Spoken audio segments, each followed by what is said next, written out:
Hey, Kellan, welcome to the Plan to Prosper Small I'm Business just Academy. outrageous, How are and I you want to today? thank you for having me on the show. Thank you very much. I'm honored to have you here. I know you have a lot to offer. So, first off, tell the people who you Well, I are and will. what And you do. before I do that, I want to honor you because people that put in the effort and energy to do an audio or video podcast, either one, it's a labor of love.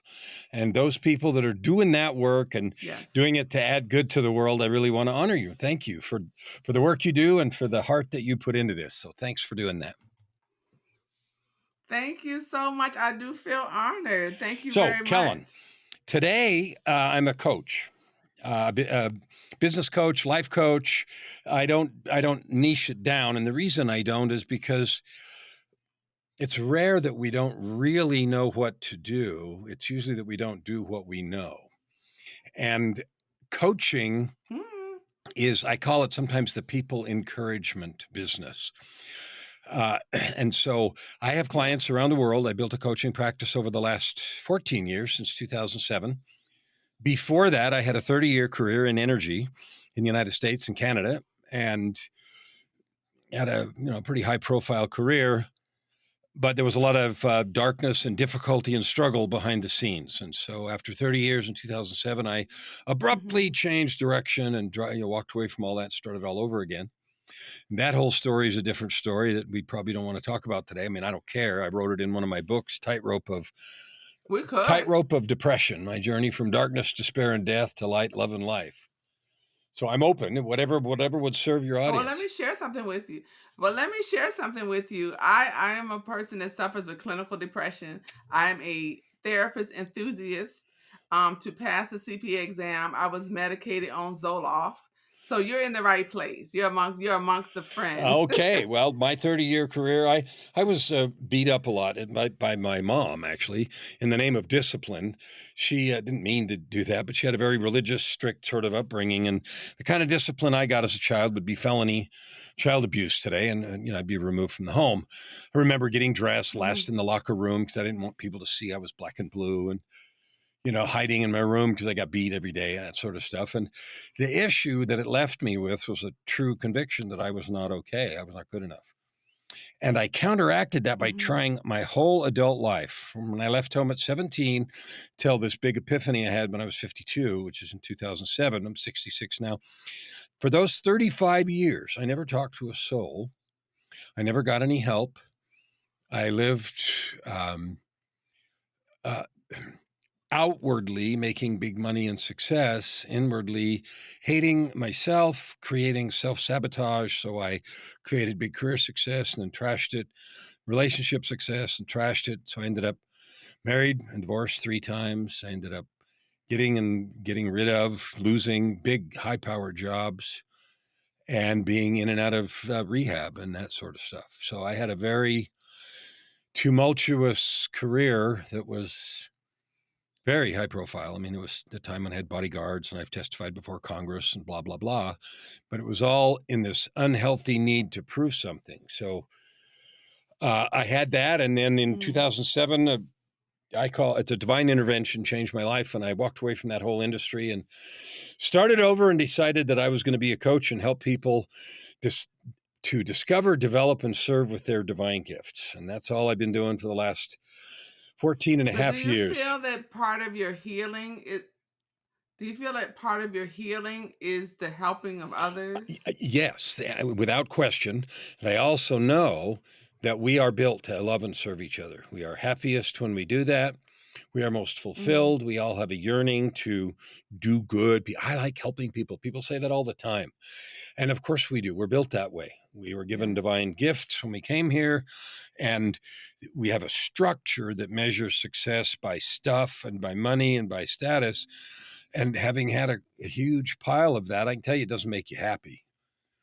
So, um, I believe yeah. it. I believe it. So that's kind of the weird backstory, So and you can read the one of details in one of the books. But yeah, and we'll put that link in the show notes. We definitely want to get that. I really thank you for your transparency because I think in the business space and specifically the coaching space, people are about putting on this facade of perfectness, of yachts and throwing money. And one of the purposes of the academy is to show that real business is for real people. And I think that you've shown your humanity in sharing your story. Real So I business is only appreciate for that. real people.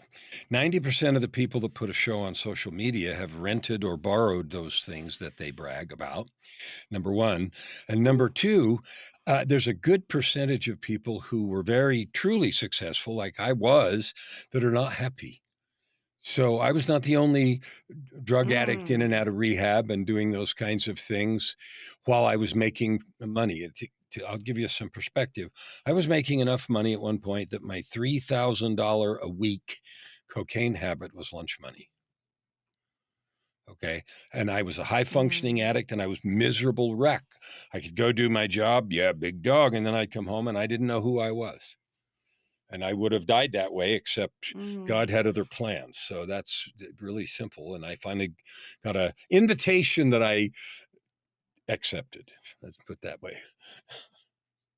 Wonderful. And I'm so glad you did, and so glad you're here today. So, the lesson that I even take for myself is that as I'm building the business, I need to be building myself. I need to make sure that I am whole to make sure that I'm serving out of I my love that. I love fullness. that. I got a friend. Yeah, Would I you got a friend that agree? says he uses the metaphor of a cup and saucer. And he said, you serve from the saucer. The cup's overflowing, right? And you got to take care of yourself. Self love is not selfishness, it is not being self centered. Self care is not self indulgence. Taking care of your life, your heart, and your body is not only right, but it puts you in the most powerful position to add the most good to the world, to be the authentic, true, powerful version of yourself. And all this nonsense that you got to have more of something than everybody else, there's nothing behind that. There's nothing there. Nothing. Nothing, nothing. So then I also hear you say too that maybe the people who are the most wealthiest and might be unhappy aren't the people we're seeing on social media. So we're getting a true skewed perspective of what entrepreneurship You is. totally get all kinds of garbage on And social media that aren't true. I know because I've known some of them. In the last 14 years, I built some businesses online and I've done a lot of speaking at events and been around some of the marketing circuit. And I know some of the people and I know what's really going on and I know what it looks like is going on. And I know also from them about others. so what would you say to someone who has a great business idea, but they're going down the track of watching that social media? Would if they had a moment to pause and listen to you, what would you tell them to make sure before they put one more penny into it in their startup? What would you tell them to do to make sure they stay on the Well, pure path? we're built to love and serve each other, like I mentioned earlier. And so I got a friend right now. Mhm. He's a client and a friend. He's been a client for 7 years. He is building, he's very successful financially, but he's struggling with this feeling of meaning and purpose. Answer this question. If someone said about you, oh, yeah, he's the guy that, or she's the gal that, and they then wrote or said something about you, what do you want that to be?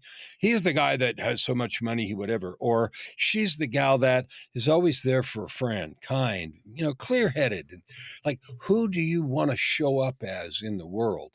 Because here's the secret of all secrets. You can have you I'm can ready. have anything you want. Having things is not hard. The key is intentionally choosing who you are going to be every day. And what I mean by that is, do you choose and create yourself every day as an optimistic, hardworking, honest person who shows up to do good, add good, and make good stuff happen? If you do that, you take care of your heart and soul, and you choose to be that kind of a person, having things is not hard. The difficulty is when we switch it and we think that having stuff makes you be cool. Mm, Be cool. And by cool, I mean good, wow. helpful, loving, kind. Be that first. Then you can have anything you want. So, how do we discern as entrepreneurs when we're looking for a coach for those who are the hype and who are those who are the heart? You How do need to just we, talk to if them. they, if somebody listens to this You need right to now, talk to them. I talk to audition, them? people audition coaches all the time, and they'll, if a coach won't, audition with you, meaning talk to you, help you actually coach and get involved, run. Like, I don't even talk about Mm, having a client relationship with someone until I've spent 2, 3, 4 hours with them, maybe over 2 or 3, 4 different times, and understood deeply, what are you trying to do? What is in the way, do you believe? What have you already tried? Why do you think it's not working? Why don't you already have that? Like, what are we actually doing here? And in the process of asking all those questions and listening, I'll get a sense of what's actually going on, who they're being that's getting in the way of, right, of creating what they want, and whether or not I can help them. And they'll also get a sense if the conversation with me is empowering, is enlightening, not hypey, but are they feeling blessed, encouraged? Do they feel that? When that happens, signing a client is like easy because they've already experienced coaching, they've been coached. We go to work on real problems. mm, I don't believe in this nonsense of, well, if I help you, then you didn't pay me and then I don't have anything left. If you're working on a problem that small, not true. not true. So I never do that. If it doesn't feel good when you talk to somebody, if you feel squirmy, run. Like, find somebody that to work with as a coach that feels right, that actually cares, that's really solving problems with you. Then you can work with that person because you've already had that experience, like samples at Costco when we used to do that. You had the food already. I know what this tastes like. Exactly. You're not buying some unknown thing. Somebody that tries to sell you coaching by talking about coaching, hide. You need to know what it Whoa. is like to feel coached, to experience that person working with you. If they're talking about it, then you're buying something unknown on the hope that it will work. Don't do that. That's how you find a good coach. Exactly. And I've come across a lot of clients who've thrown a lot of money away. One, because they're only focusing on the logistics or a system or a checklist and not really getting into the nitty gritty of who they are and how they should serve. And it's kind of a assembly line. And it takes time to, because these people are dropping 10,000, 20,000, which might not sound like a lot, but when people are clearing out 401ks and leaving jobs and doing, it's serious, and they It's have nothing very to show serious, for and it that at the does end. sound like big So money. I Totally get it. yeah, so I appreciate you for clearing the air as a veteran business coach. There's a lot of folks out here calling themselves a coach. And so I'm so glad that we are hearing your voice today to really cut through the crap. All right. If you talk to somebody and they can't coach you and make you feel coached and helped and lift and blessed, you don't want to hire them as coach. If they're waiting to give you the good stuff until you've paid them, you're in trouble because there's Yes, plenty more. Like, I don't take a client already. for less than a year. We're working together for a year. We're building something. We're working on stuff. So I got nothing to hide. Let's get to work and solve some problems. And it's like, dang, I need more of this. Well, then that's easy. Exactly, exactly, and it's kinda dog, and I like that you said, I think you said coach, no, you said ho what'd you say, salesy? I forget the word you just said, and the earlier you said it was, kinda hypey. No, you said Yeah, I hypey, did. which is a new word. I think we're gonna add that to our, yeah, and some people are very hypey, and they're nothing but hype, and when you look behind the curtain, some people are selling $1,000,000 programs, and they've never made $1,000,000, but some people are trying to take you somewhere that they've never been. I guess they're on the journey with you, I don't know, but there's a lot going on out there. So I want to talk a little bit about the importance of understanding the numbers of your business. So a lot of people come to me, they get into business, but they're afraid to look at the numbers. What would you tell Well, if you them? don't look at the numbers, you don't know whether or not you have a business. A business depends on having a product, having a market, and connecting the product and market and exchanging money, which is simply accumulated energy. Money's just an agreement.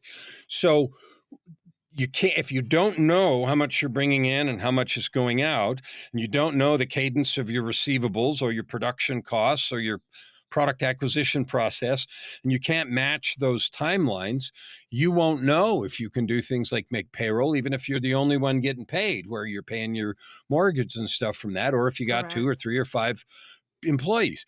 You must get a handle on your numbers, and if they scare you, then go get a get a good accountant like Ulika, or somebody that will tenderly and kindly walk you through the horror of the numbers so that they can be demystified and you can figure out what they mean. And then you can relax because you know stuff's okay, or you can worry because it's not. And then you can go fix that, but you at least know what you're doing. If you're trying to have a business, you got to have a handle on the innies and the outies. The innies and I love that. I think we're building our academy vocabulary, the innie and out. Because in my courses, we just say money in and money out, but we're going to call it innies and. Can I steal that? Is that okay? Sure. Thank you for your contribution. So, yes, I have a lot of people that are afraid of money. And so I don't know if that's an employee mindset. So I try to before we start anything, we start on mindset. Really, what are you thinking? What do you want? What is your vision? And even looking back on the employer experience as to what did you learn. And I find that some people hated their job so much, they didn't learn anything. Like they have no structure. They worked in a corporation for 20 years but they're running their business all over the place. Like what did you learn? What can you get from your corporate environment that you can take into your Well, business? you raised two things that I want to mention. One is you do have to have a good relationship with money. You have to love it and know how to talk to it, and you have to know how it works and where it comes from and where it doesn't come from, and that it's not scary. It's just a thing, it's just an agreement, it's an energetic construct. We used to trade corn and beans and little pieces of glass, and then we traded tokens. And my wife's father was an archaeologist, and he had old Hudson's Bay tokens they used to use in trading posts. And then we graduated to coins, and then paper, and then gold. And now we don't even have that. We use electrons. It's just an agreement that we use Yes. to exchange value, since we don't want to trade corn and beans anymore. We trade electrons that we've stacked up. Okay. So you have to learn about money. The problem with most folks is they have a story about money. And the story is it's hard to make. Mm, Only certain people have it. You're bad if you have a lot, or mm, you have power if you have a lot. Everybody's got a mm. different story around money.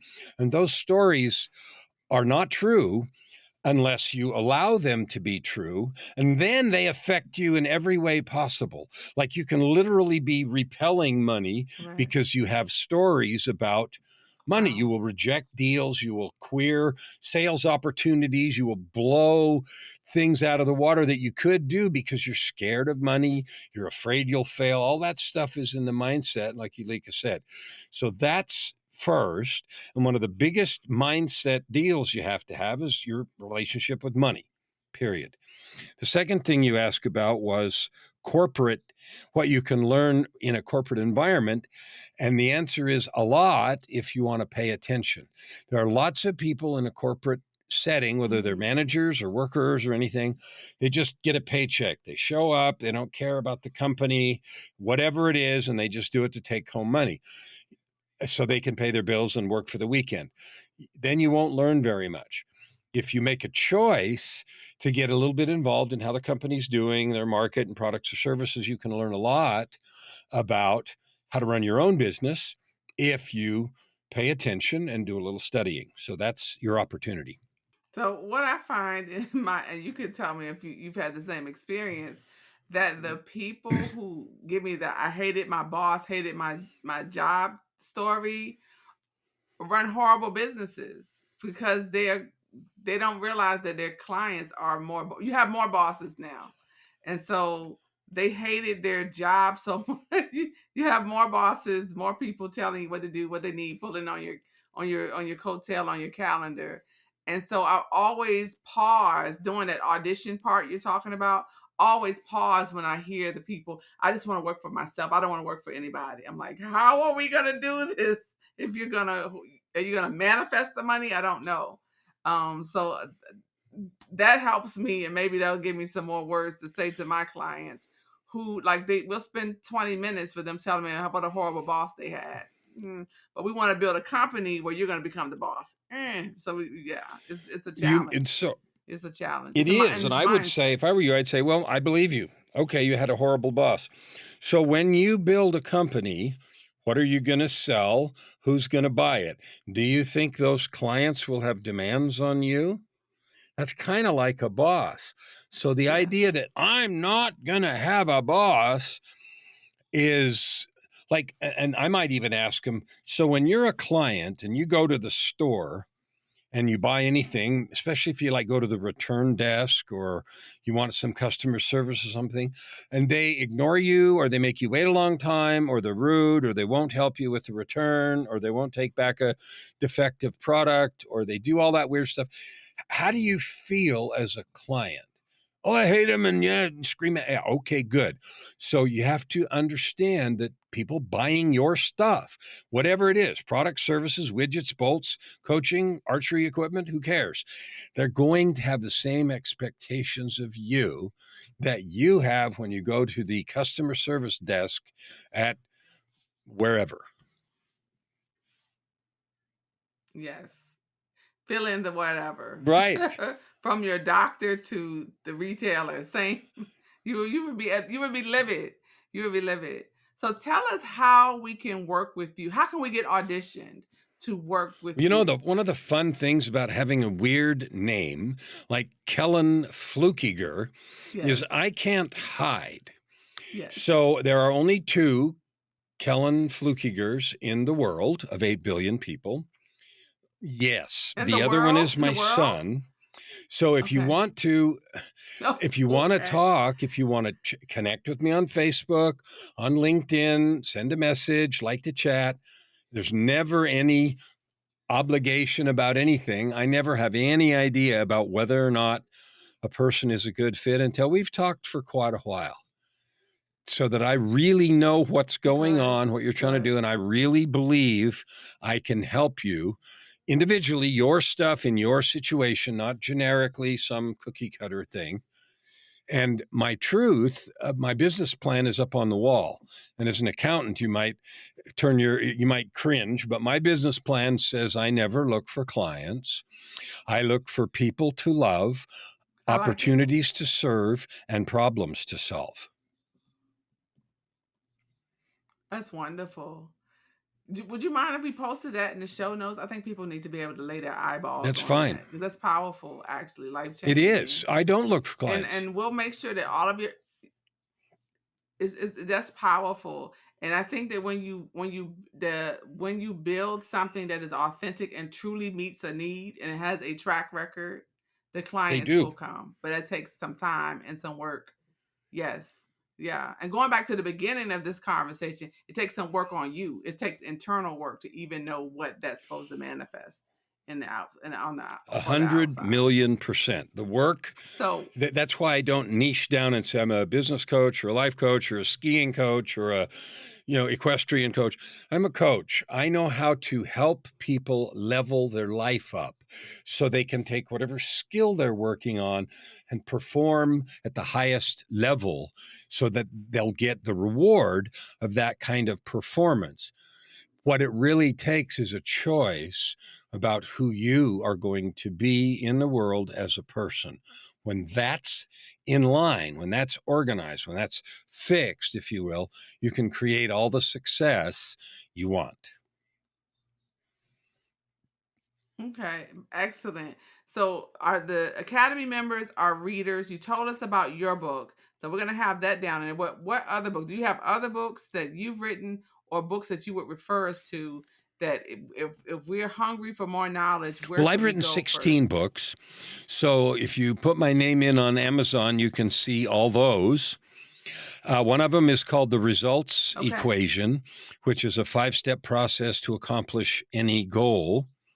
One is called The Story Arc, which is a book about writing books. There's lots of purpose driven entrepreneurs, coaches, and so forth that have a story to tell.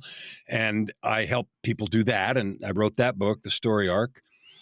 Um, I read tons of books. There's a book called The Music Lesson, which you don't have to be a musician. It helps because he uses musical terms, but it's written by a Grammy winning bassist.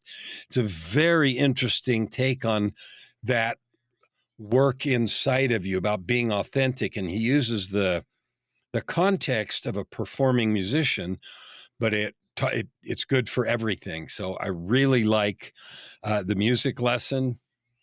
Um, there's another book called Peak, Peak. And that book is the foundation research where Malcolm Gladwell got his 10,000 hours to be an expert thing.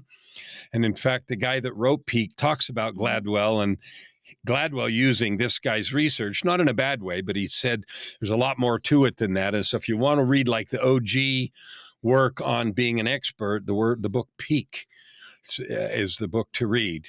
Yeah, Peak. peak. And it talks about how to get peak performance out of yourself and so forth. We'll make sure that we add your books, the 16, and your suggestions to them. We'll work together and get the show notes together so people have it. Because I believe that entrepreneurs are readers. And if you are too busy to read and build yourself, you might be in the wrong business or need to make some shift. You need a coach. So there needs to be some time in your in your schedule that you are feeding your mind, feeding your soul, and you have time to sleep. Some people, I saw somebody post on social media, like, who's up? I'm like, no, I was just going to the bathroom and just happened to glance at my phone. No, I sleep at night. I do not work all day and all night. That is unacceptable. So we're building some time in for education. So I thank you for your time today. I'm so excited and honored that you would be here. Please keep in touch. And if you have anything that's coming up, going on, you're always welcome. And someone told me I needed like a sword to knight people. So you are now an honorary member of the Plan to Prosper Small Business Academy, and I need some applause. So, and you are welcome to come back if you have anything that comes up. And